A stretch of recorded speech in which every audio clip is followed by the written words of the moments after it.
Hello friends, welcome to RTA சமையல். ரொம்பவும் சூப்பரான ஒரு தேங்காய் பருப்பு தாங்க ஈஸியாக செஞ்சு காட்ட போகிறேன்.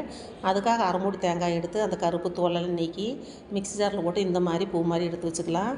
இதை ஒரு கடாயில் போட்டு ட்ரை பண்ணி எடுத்துக்கலாங்க. இப்போ அது ஒரு கப் அளவு இருக்குது தேங்காய் பூ, ஒரு கப் அளவு சர்க்கரை எடுத்து நம்ம ஒரு கடாயில் தண்ணி ஊற்றி சர்க்கரையை போட்டு நம்ம ஜீரா காய்ச்சிக்கலாம். ஒரு கம்பி பதம் வந்ததையும் நம்ம எடுத்து வச்ச தேங்காய் துருவில் சேர்த்திக்கலாம்.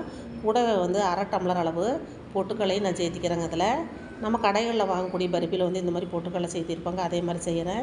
இது நல்லா வதக்கி விட்டுக்கலாங்க.